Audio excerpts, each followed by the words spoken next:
Hi everyone, so today I'm going to discuss with you the difference between trigger finger and Dupuytrens. To start with trigger finger, now in the hand there is a series of tendons that go from the belly of the muscles in the arm to the bones in the palm and the fingertips. Each tendon is encased within a sheath. So if you imagine a belt enclosed within trouser loops, same sort of thing. Now, sometimes for whatever reason, the tendon in the hand can become inflamed and it swells and enlarges. For example, going back to the belt analogy, if you were to tie a knot in a belt, then that belt would no longer be able to pass and glide freely between the loops. So the same sort of thing happens in the hand with the tendons. As the tendon swells, the finger can curl over, and when the finger is forcibly straightened, it makes a sound, hence the term trigger, from trigger finger.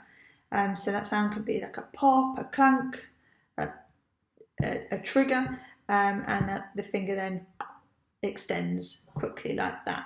It's quite painful and it's really a not functional way of living your day-to-day life. For example, we all need to reach for things, like a cup, for example. We need to open our fingers and then close them again as we grasp the cup.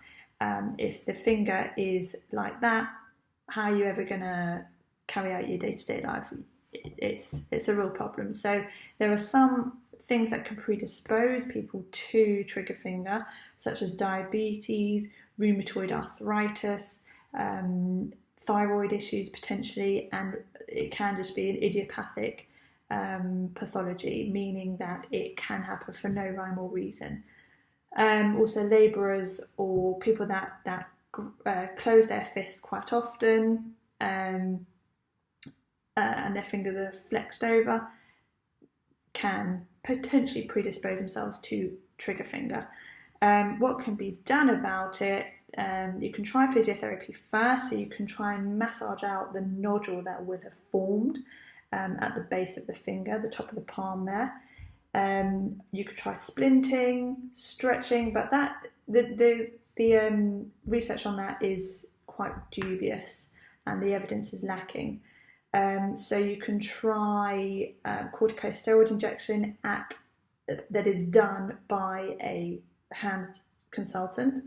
If that fails to lessen the inflammation and allow freer gliding of the tendon within the sheath, then surgery is the last port of call.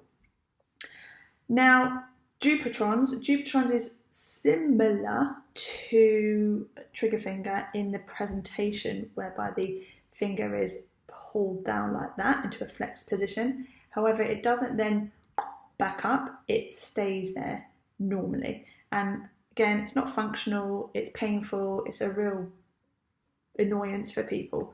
But instead of the tendon being inflamed, the tendon is thicker and shorter, hence why the finger itself is pulled down into a flexed position. So same sort of thing, you can try physio, you can try icing it, splinting it, you can try corticosteroid injection, even though it's not necessarily down to inflammation, and surgery as a last port of call. So I hope that's given you all a bit of an insight into trigger finger and Dupuytren's.